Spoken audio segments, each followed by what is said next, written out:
When I picked this run, I thought it was going to be like this.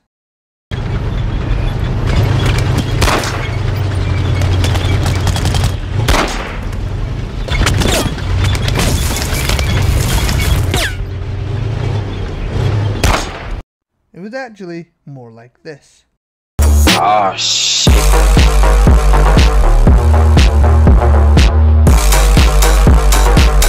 Welcome back everyone to the Brickmaker channel for another Fallout New Vegas challenge video. For this challenge I was feeling a much more simpler weapon based run. So if my old man Dot Mitchell made and my stats evenly pressed out, we will be asking, can you beat Fallout New Vegas with only the Abilene BB gun? The only real important stats that I picked were medicine and sneak. For my trait, skill is always a must, but most importantly built to destroy to help me with more critical hits, because that's what we're going to need a lot in this playthrough. For anyone who knows what a BB gun is, you can probably guess it's not great at taking down massive mutants and huge rad scorpions. But we're not using any BB gun, we're using the Abilene BB gun, and it's got a crit bonus. And when that crit bonus triggers, my god, it does some amount of damage. So after I passed through the Black Mountain shortcut, I decided to head over to Durable Dunn's caravan and get some free combat armor. Black combat armor, the Van Grass combat armor, because it's nice. And after we enter the field chat, because we don't have time to get Rex, we can grab the Abilene BB gun. Now I just wanted to test out its sneak damage capabilities on the only appropriate person, which was poor old George, who just happened to be in the wrong place at the wrong time. When getting a successful sneak attack, you get a critical, so any sneak attack we hit is going to do huge damage. And that was my goal for this playthrough, was to be as sneaky as possible. I mean, you can see here just how sneaky I can be. I mean, look at that. Joe Cobb thinks I'm over by the window. I'm not there anymore, I've already gotten behind them. I move like water, I go with the flow. And I'm able to take out Joe Cobb with a single shot to the head. Now so far you guys are only seeing the good sides of this BB gun. The positives, the great ways in which this can be used. But what if I was to tell you that this isn't consistent? Yeah, I'm fighting low level power gangers now. But now I'm heading up to Black Mountain because I felt confident. I was like, wow, that battle was great. Ghost town gunfight. That was simple. However, what you are now currently witnessing is what happens when an enemy really gets up in my face that has a lot of health. The Abilene Lee Kid BB gun is kind of the embodiment of New Vegas. It is a weapon that is, in all intents and purposes, a gamble. Now you can better your odds with luck and certain perks, and if you're being able to sneak up, you can guarantee a lot of damage. But when you are not in a position to start sneaking, you get stuck in situations like this, where I'm just going to shoot as many of these BBs as I can, and just hope and pray that eventually I'll get enough crits to take them out. I have expended a lot of my ammunition supply, and you can see, yes, I can indeed clear Black Mountain with this Abilene BB gun, but at what cost? A better example is this escaped convict. As you can see, without those criticals hitting, I am currently about 20 BBs in, and I just keep shooting and keep jumping into vats hoping that that will help, and it just, right now, it's just a waiting game. I'm just waiting for that one crit to pop. Even at this point in the run, I felt like my biggest obstacle was going to be trying to keep the BB gun in good condition. So in that effort, I get Prim Slim to be back as sheriff and take any perk that helps me with critical damage. I also decided to head straight over to Major Knight because this guy is going to be my saviour. Even though the BB gun is kind of expensive to repair, it will need to be in pretty good condition at all times. Not for its regular damage, its normal damage at full is about 3 and it goes down to 2. But as I showed you before, I might have to shoot 100 BBs just to take out one guy. So that will burn through the condition very, very quickly. But less about weapon maintenance, we're currently on the strip. and it's here where we can see the sneak approach in full swing. I take out the first bodyguard in one shot, able to take out the second one without too much trouble, and able to wipe out the rest in one shot. Benny takes a couple extra. I head back to Mr. House and watch his little TV show. It's also at this point that I thought all the extra caps that I've been getting, I might as well put them into some implants and start making my way towards the fort. Right here I want to show off such a nice little sequence. All these Jackal gang members just seem to be spawning onto the same spot, so the more and more I just keep on loading, the more and more sneak criticals I seem to get. I am however a little bit over leveled for getting to the Nipton Road spot, so a lot of these Jackal gang members have metal armor, which, you know, luckily didn't take too long. The crits were quite generous this time, but it's definitely the most powerful outfit I've ever seen of them. Look at that, that's the power of the Abilene BB gun. 6 shots, 6 dead bodies. Again, the drawback though, Oliver Swanwick is able to survive about 50. He escaped for a little bit, but not for long, as there's no way the Brickmaker's going to let Oliver Swanwick leave this place alive. I say a howdy doody to Volpez, and make my way past the Legion safe house towards the fort. I get a little bit too brave and try and take on all the powerful ghouls, and realise that that was a massive mistake. The Legion safe house was truly my safe house because I had to run away to its roof for protection. The second I made a beeline for it, I was hunted down like a dog. And you can see when the BB gun just isn't getting those crits, it is like shooting spitballs at them. Eventually, pantless, I get to Camp Searchlight and make my way towards Cottonwood Cove. I get myself to Cottonwood Cove via the Overlook and get myself encountered with the most powerful enemy. Fallout New Vegas glitches. Can't move. While speaking to Curlis Lucullus, I thought I'd talk through my mindset for this playthrough. Now originally I wanted to do a Legion run just because I hadn't done one for a while. But I then realised that if I wanted to keep this weapon well repaired and stocked full of ammo, the best thing for me to do is to probably not side with the Legion. A good thing as well because I just got randomly attacked by this legionary down here practicing. So I thought, who haven't I done for a while? And I decided I'll side with Mr. House. Mainly because I don't want to have to make that long walk over to Red Rock. It's so far out of the way. But anyway, we're down in the bunker and we're trying to snipe some of these Protectrons. I found a pretty good tactic for taking out the turrets at the end of the hallway. If you just shoot up that, then you can just aim straight afterwards, and that means you're directly hitting the target. A nice little tactic to use if you can't see the enemy. We take out the last of the Protectrons here, well, slowly. And the weapon condition is not in a good place, so I sprint past the remaining turrets and make my way out of the bunker. With that I report back to Mr. House and get the good old pat on the back and a good job son, and speak to Caesar because it's free XP. And in this playthrough I felt like I needed every level I could possibly get. I get ambushed by Emily and the Lucky 38, and go to have another conversation with Mr. House and start getting his quest line completed. I also decided that if I wanted to access all the NCR ammo supply, I should start doing some of the quests for them as well. Now you can complete this in a couple different ways. You can get liked by the NCR and use 50 speech to be able to access all the ammo, or something I realised while doing this playthrough, you can access it a different way. So me coming to Boulder City to take out the cans wasn't actually needed.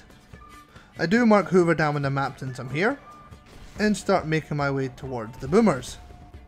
I reach the gates to Nellis and tell them that I come in peace, or in their mum, whatever they prefer. Speak to Pearl and give her the same snazzy line, and start making myself useful. Now by this stage I've usually put enough in the medicine to help all the boomers down here, so that's exactly what I start doing. I also decided that I want to go speak to Pete today, because I haven't listened to Pete's story for a while, plus he has some BBs. Truly I'm an evil character stealing toys from a child. I listened to his valiant, beautiful story about planes or something, and decide just to hand in the rest of my scrap metal to Jack to get the rest of the XP done. With me being idolized, I can go back, speak to good old Pearl, and go raise the bomber from the lake. There's absolutely no need to see any of that nonsense, you've seen it 100 times.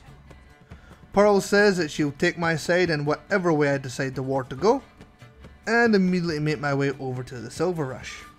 Now, I didn't have to do this, but it would be rude not to. When you're in the Silver Rush, the only thing that you have to rob it. Like, you have to. What? You can't just go in there and not rob them. After robbing them, I get a job. And with that job, it's a simple task. Guard the door and don't let any undesirables in. This man, literally called Drunk, gets told where to start walking. This man called Gambler, these are great names, gets told that he can walk in after I patted him on the butt. His brother Gambler gets told to tell his story walking. And the third trifecta of gamblers gets told to tell his story falling down. However, the only important person we need to speak to is Pacer. The reason being is that we can instigate a fight with him. Once we've instigated that fight, we can take him out with no repercussions. And with that task done, we can head straight over to Ambassador Crocker. Now, you're probably wondering, Brickmaker, you said you were siding with House. I tell him I took out Pacer with, an energy weapon. I'll be honest, I don't remember the energy weapon I used. I'm pretty sure, I mean, it packs a lot of energy, the BB gun, I suppose. But the reason that I'm doing all this is because now I can get the first quest from Colonel Moore.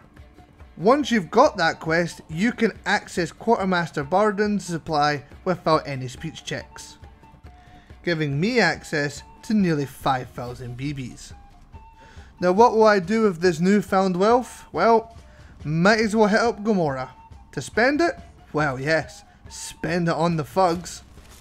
You guys think you can take me out? I have over 5,000 BBs. And all the time in the world.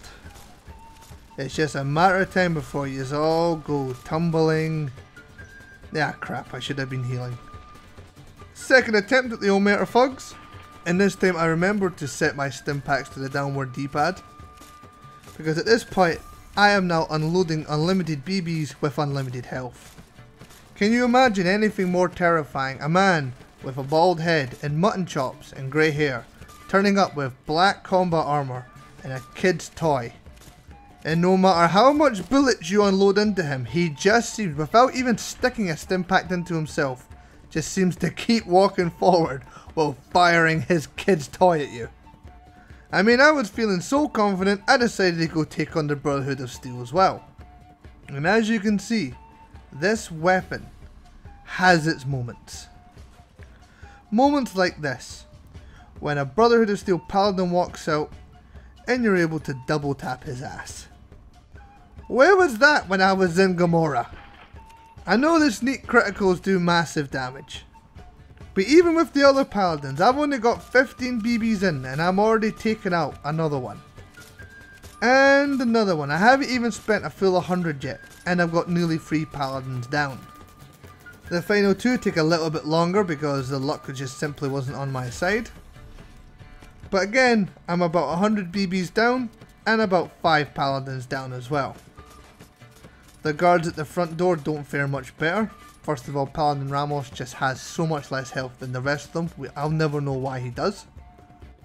And the one enemy that it don't matter what you're bringing, that Mark 6 turret, that generally could be the most powerful enemy in this game. I struggle against them more than I struggle with the Legate. I take a safer approach out of the turret's view. And again, this is more of a waiting game. I also believe that the BB gun is doing so much damage to like their armor. A lot of the Brotherhood guys just start taking their armor off and run at me with pants on. Which you'd think would be really helpful, but it really isn't.